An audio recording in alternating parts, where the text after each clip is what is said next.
Yo, what is going on, everyone? My name is Nick, or the Notorious Fantasy, and in today's video, we're going to be talking about my week number 3 quarterback start or sit decisions for fantasy football in 2021. Inside today's video, I'm going to be going over every single game from Thursday Night Football all the way until Monday Night Football, and I'll be telling you guys whether I believe you should start or sit each quarterback in every single matchup. But before we get into the breakdown of the quarterback position for the week, I would like to ask, if you are new to my channel and you do end up enjoying today's video, to please make sure that you hit that subscribe button down below. Not only is it free, I put out content every single day to help you guys win your 2021 Fantasy Football Championship. And while you're down there, whether you are new to my channel or not, please make sure you hit that like button down below to help boost this video up the algorithm so that more beautiful people like yourself can see today's video. I'd also like to ask, if you guys have a Twitter and you would like to follow me on there, please do so at Notorious FNTSY. The link to my Twitter is also down below in the description of this video. So without further ado, let's get into it. We begin with the Thursday night special, the Carolina Panthers at the Houston Texans. In this game, I'm going to be firing up Sam Darnold. The Houston Texans defense looked really good in week 1, didn't look very good last week in week number 2, and I expect Mono Man Sam and the Panthers, who are on fire right now, to easily be able to torch this defense. Sam Darnold has been a relatively solid streaming option week in and week out thus far in the season. Now, is that because they haven't had the hardest of matchups? Maybe that is why, but this matchup should be no different up against the Houston Texans. Sam Darnold should be able to have quite the game here up against the Texans this week on Thursday Night Football. For the Texans, Tyrod Taylor is out, Davis Mills is in, and while there is kind of this theory that, hey, every time Tyrod Taylor gets hurt or he leaves, that the next quarterback becomes one of the better quarterbacks in the NFL. It happened with the Bills. Tyrod Taylor leaves, Josh Allen is in, bada bing, bada boom. We see what Josh Allen is. Tyrod Taylor gets hurt, Baker Mayfield in, Baker Mayfield, very solid quarterback. Then last year, Tyrod Taylor gets stabbed by his doctor, and then boom, Justin Herbert the pervert's in the game. And maybe that's what's going to be happening here with Davis Mills. Maybe, probably not, but Davis Mills is not a guy that I'm looking to start in his first career NFL start of his NFL career. Obviously, that's how that would make sense if it was the first start of his career here up against a Panthers defense that I believe to be relatively underrated. I'm definitely sitting down Davis Mills this week. Next up, we have the Sunday slate, beginning with the Indianapolis Colts at the Les Titans. Here we have a confusing situation at the quarterback position for the Colts, because I'm not sure if Carson Wentz is going to play or Jacob Eason. Now, the fact that Carson Wentz hurt both of his ankles somehow kind of tells me that he's probably not going to play in this game, but there's also a chance that he does end up suiting up and playing up against the Titans. With that said, if he plays, he's probably not 100% healthy. He'll be far from it, even up against a not-so-hot Titans defense. I'm not playing Eason or Wentz, regardless of which quarterback ends up being the starter. For the Tennessee Titans, you're going to be firing up Ryan Tannehill. Now, Tannehill has been a big disappointment through the first 2 games. Now, the first game, they just got absolutely shit-rocked by the Arizona Cardinals. Last week, they ended up beating the Seattle Seahawks, but they ran the ball so much with Derrick Henry that's how they won the game. So Ryan Tannehill wasn't all that great last week. I expect him to bounce back. I expect him to be a top 12, maybe even a top 10 quarterback on the season. So I don't think you guys should really stray away from Ryan Tannehill just yet. I believe you should fire him up this week up against the Colts defense. Next up, we have a matchup between the Atlanta Falcons and the New York Football Giants. Now, normally it is going to take a lot for me to want to fire up Daniel Jones into my lineup, but at this point, Daniel Jones is on fire. Being a great fantasy quarterback is completely different to what being a great NFL quarterback is. Daniel Jones makes all these dumb mistakes in the game. He turns the ball over. There's a reason why people call him Danny Fumbles, because he fumbles the ball all the time, but it doesn't seem to matter for fantasy football because, hey, he fumbles the ball, they get the ball back, then he runs the ball for a bunch of yards, and then it makes up for it. The Giants here got a cupcake matchup up against the Atlanta Falcons defense. This seems like it is going to be a potential trap game for Daniel Jones, where everyone is in on Daniel Jones. Everyone thinks the Giants are going to be putting up some big points this week up against the Falcons, and then maybe Daniel Jones just shits the bed. That's typically what he does, but here the matchup is too juicy, in my opinion, to sit Mr. Danny Dimes this week. I'm going to be sitting down Matt Ryan of the Atlanta Falcons. Matt Ryan has just not looked good at all. Last year, it seemed like Matt Ryan didn't really lose a step. He's still been, obviously, not the Matt Ryan that won the MVP, the Matt Ryan that took the team to the Super Bowl and inevitably choked to the Patriots. It didn't seem like he lost too much, right? He still wasn't that guy, but he wasn't terrible. This year so far, he has not looked very good at all. The Giants defense looks relatively solid, so I would definitely sit down Matty Ice this week. Next up, we have the Chargers at the Kansas City Chiefs, and this one should be a no-brainer. You're starting both Justin Herbert, the pervert, as well as Patty Mahomes of the Kansas City Chiefs. Now, last week, everyone and their mother was talking up how the Chargers versus the Dallas Cowboys is going to be this firefight, this back and forth affair between two teams that could put up big points, and I completely agreed with that sentiment. It made a lot of sense. Dak Prescott heaving the ball down the field, Justin Herbert heaving the ball down the field, and the quarterbacks were going to score these big points, the receivers were going to get these big points, and it turned out that that is not really what happened. Now, it wasn't a low-scoring game. It wasn't a snooze fest, but Justin Herbert wasn't all that great for fantasy. Neither was Dak Prescott, but this week I assume the Chargers turn it around here, put up a big spot up against the Chiefs. Could they win this game? 100%. This is an in-division matchup. I am very interested to see this game. I think Herbert as well as Patrick Mahomes are must-starts this week, but obviously you already knew that because you drafted them both as like top 8 quarterbacks. You definitely drafted Patrick Mahomes as the first quarterback off the board, so I assume both of them should have big spots this week. Next up, we move to another in-division matchup with the Pittsburgh Steelers going up against the Cincinnati Bengals in Pittsburgh. In this game, I'm firing up Big Ben Roethlisberger. Now, Big Ben has not looked great thus far this season. Thus far, the game up against the Raiders, he didn't look amazing. Definitely looked far from amazing up against the Buffalo Bills. But this week, he gets a much softer defensive matchup in the Cincinnati Bengals. He's also playing at home, and Big Ben typically plays much better at home when compared to away for his stats. So I like him this game up against the Bengals. For the Bengals, I'm sitting down Joe Burrow. Now, I don't think Joe Burrow is a bad quarterback or anything, but this is a tough matchup, and Joe Burrow hasn't been putting up big fantasy points thus far throughout the season. Now, will things change? Probably, because Joe Burrow is a relatively solid quarterback who does use his legs, which helps him out in fantasy football, but here, up against the Steelers, I just don't really trust Mr. Joey B this week. Next game, we got the Chicago Bears at the Cleveland Browns. We got Justin Fields, first official NFL start in the regular season versus Baker Mayfield. Now, Baker Mayfield is just down bad right now because all of his wide receivers are at the hospital. You got Jarvis Landry, who's out. You have Odell Beckham Jr., who might play. They're saying he's a game-time decision. Will he play? Will he not play?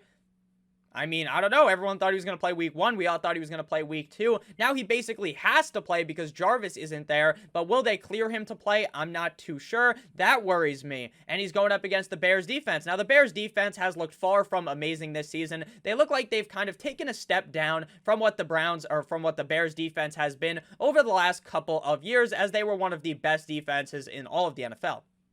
This week, up against the Bears, I'm just not too sure I want to trust Baker Mayfield, especially with all the weapons hurt and with how much they like to run the ball. It just does not bode well for fantasy production for Baker Mayfield. For the Bears, I like Justin Fields. This isn't a terrible matchup for him. The Browns defense is solid, of course, but they're not something that Justin Fields couldn't beat. But this is his first ever NFL action. Typically, I just look to sit the rookie quarterback in their first game, despite the matchup, unless it was one of the juicier matchups of the week, like if it was the Bears versus the Jets, that I'd be clamoring for you guys to start Justin Fields. But here, up against the Browns defense, I'm sitting down Mr. Fields in his first NFL start. Next up, we got the Ravens at the Detroit Lions. If you guys have ended up enjoying this video thus far, please make sure that you do hit that subscribe button down below, as well as the like button. So, Lamar Jackson, obviously, that guy's a fucking must start every single week. Last week, up against the Kansas City Chiefs, he literally plowed them out a whole new asshole. This guy was destroying the Chiefs. Now, at the beginning of the game, things weren't looking too sharp for Lamar Jackson. He wasn't looking amazing. I'm pretty sure he threw a pick 6 just a couple of plays into the game, and then after that, he went full-on Lamar Jackson for MVP. The guy was on fire, does a cartwheel into the end zone. Lamar Jackson is awesome to watch. This week, he gets the Lions, and I expect him to absolutely skull fuck this Lions team. For the Lions, Jared Goff looked pretty solid in the beginning of the game up against the Green Bay Packers, and then after that, he was just a snooze fest. The Lions were a snooze fest. They couldn't move the ball at all. This week, they get the Ravens defense. I don't expect Jared Goff to do too much damage here up against the Lions, but he will be throwing the ball a lot, or up against the Ravens, I should say, as he's going to be throwing the ball a lot because they will be down in this game to Baltimore. Next up, we got the New Orleans Saints at the New England Deflatriots. Here, I am going to be sitting down both famous Jameis, Ida W. Winston, and McCorkle Jones of the Patriots. The reason why I'm sitting Jameis Winston is because week 1, he looked great. Week 2, he looked kind of deflated, as if the game is in New England. You get it? Haha, deflated footballs. But Jameis just wasn't playing that good last week, and he gets a tough matchup this week up against the Patriots defense. I don't expect him to look good, and I'm starting to worry that maybe Taysom Hill might take over for the boy, famous Jameis Winston, for Mac Jones. Unless this game is a back and forth affair, which you would hope it would be, then Mac Jones is basically irrelevant in fantasy football. Last week, he has the juiciest of juicy matchups up against a garbage-ass Jets defense, and what the Patriots are just going to do is put him into this game manager role where Mac Jones isn't going to fuck anything up, right?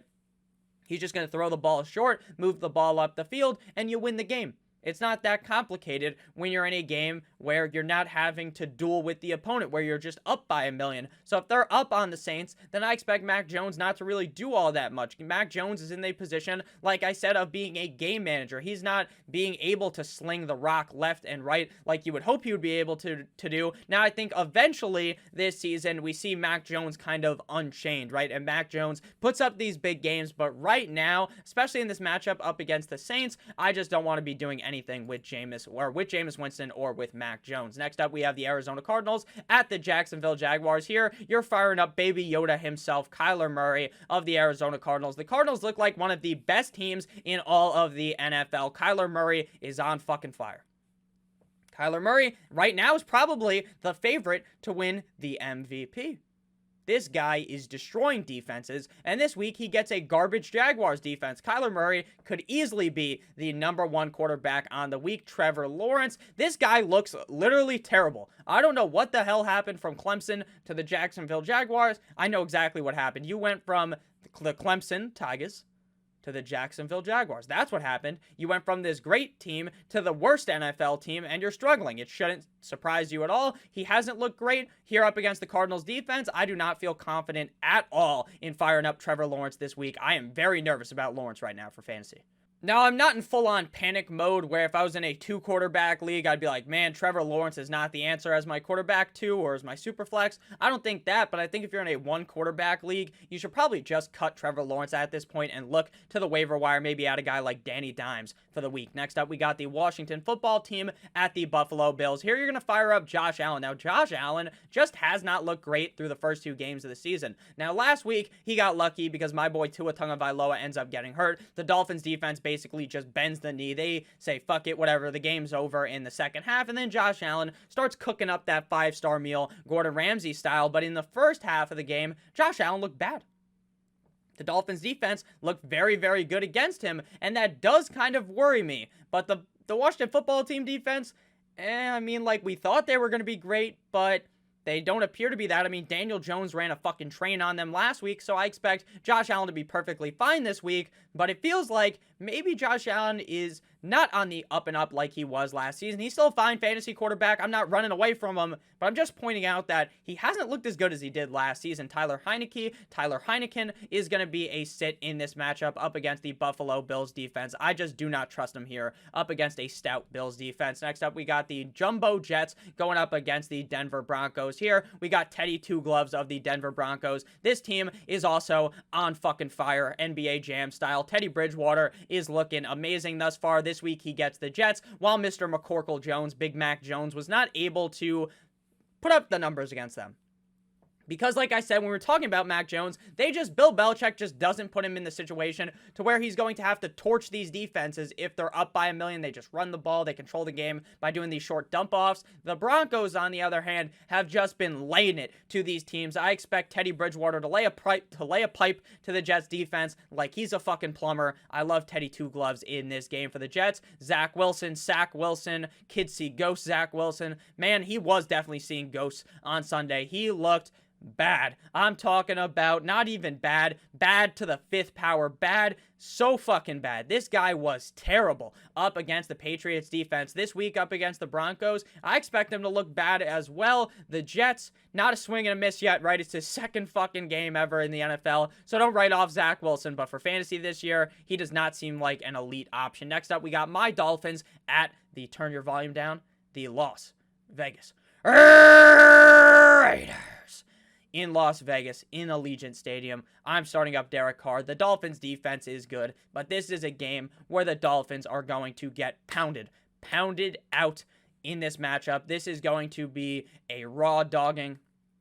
This is going to be a butt fucking. This is going to be a no chance matchup for the Dolphins. The Dolphins are somehow going to win this game. I can just see it coming, and then Jacoby Brissett is going to be lifted up. They're going to make him the starter over Tua, and I am going to fucking cry myself to sleep because I can already see the narrative that is happening. But Derek Carr, he's been amazing. Even up against these tough defenses, he's been putting up points. The Dolphins defense is pretty solid, but again, if the Raiders are up by 24 at half, then the Dolphins defense is just going to give up. The Raiders are going to put up 48. So I like Derek Carr a lot in this matchup. For the Dolphins, Jacoby Brissett, Jacoby Brisket. I'm not starting him here. There's no way I trust Brissett here up against a relatively solid Raiders defense. Next up, we got the Sea Chickens, the Seattle Seahawks at the Minnesota Vikings here. I'm firing up Mr. Russell Wilson as well as Mr. You like that, Kirk Cousins. Should be a no-brainer at this point to start Russell Wilson.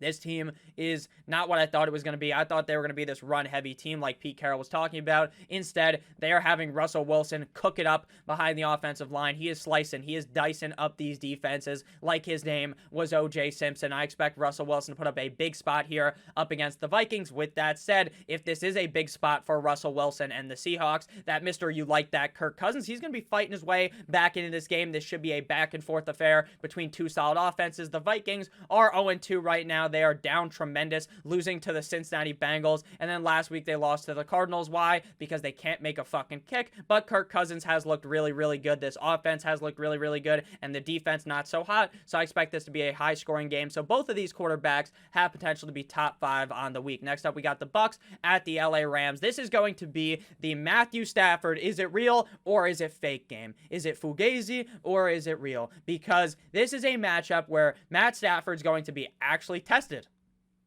Now, he hasn't been playing in these necessarily cupcake matchups, but this is a real game. This is against the team that just won the fucking Super Bowl. This is the Rams team that I believe will win the Super Bowl this year. The Rams versus the Bucs. I love both quarterbacks here. Tom Brady is just on a fucking tear. This guy has thrown, I believe, 9 touchdowns in 2 games thus far. This dude's amazing. The Rams defense, sure, they're great, but Tom Brady will have no struggle slicing and dicing his way through this defense like he was in Fruit Ninja. I expect Tom Brady to have a big spot here up against the Rams defense. Matthew Stafford, same thing goes. This Bucs defense is tough. This Rams offense is hard. Rock hard. Fucking Viagra hard. I believe Matthew Stafford and Tom Brady, they go toe for toe. I expect this to be a high scoring game, even though realistically you would think this would be a lower scoring game because the defenses, fuck that. I love this game. Stafford and Brady, they're both starts for me. Next up, we got the Packers at the 49ers for the Sunday night football matchup. Back-to-back Michael Jordan 96-97 weeks of the Packers in prime time. But who am I? Who am I to judge? I love watching the Packers on TV. I'm a Dolphins fan, like I said, but the Packers are fun to watch play football up against the Niners. The Niners were in a snooze fest last week up against the Eagles. Now, it wasn't really a bad game, right? It was a low-scoring game, but snooze fest is kind of the wrong word there. It was an interesting game to watch, but a low-scoring game. The Packers blew the back out of the Detroit Lions. It was beautiful. Ron Jones ran for 7 million yards. I expect the Packers and the 49ers to have a relatively solid matchup here. The Niners defense looked good up against the Eagles, but are they really that amazing? I'm not sure. I think Rodgers has a great game, and I'm sitting down. Jimmy Guap, Jimmy G-Spot, Jimmy Pornstar, Jimmy Garoppolo is a sit for me. Obviously, every week you're starting up Mr. Discount Double Check, Ron Rodgers. Final game here, we got Monday Night Football between the NFC East, the NFC Beast, the Eagles at the Dallas Cowboys. Jalen Hurts looked good last week up against the Niners. Even in a low-scoring game, he was relatively solid for fantasy, which is great. But that's kind of normal for rushing quarterbacks. They are able to overcome a bad matchup by running the ball. This matchup is chef's kiss beautiful up against the Cowboys defense. I expect Hurts to have a big spot. Dak going up against the Eagles. I like Mr. Dak Prescott as well. The Eagles defense has looked solid, but I think the Dallas Cowboys and them go back and forth. But again, we thought that about Dallas and the Chargers, and that did not go our way. But hey, I think we have a bounce-back game for the Chargers and the Cowboys, both putting up big spots in their games. I like this game a lot. Jalen Hurts versus Dak Prescott, both starts in my eyes. So thank you guys all so much for watching. If you did end up enjoying, please make sure that you hit that subscribe button down below. I love all of you guys so much. Thank you for all the support you've been showing me. That we will be back later, probably with another video, but we'll definitely be back later with a live stream at 7 Eastern Standard Time, going all the way until the game begins at 8 o'clock. Maybe not all the way until the game begins, but at least until 8 p.m. Eastern Standard Time. I love you guys all. Have a great rest of your guys' day, as always. Goodbye.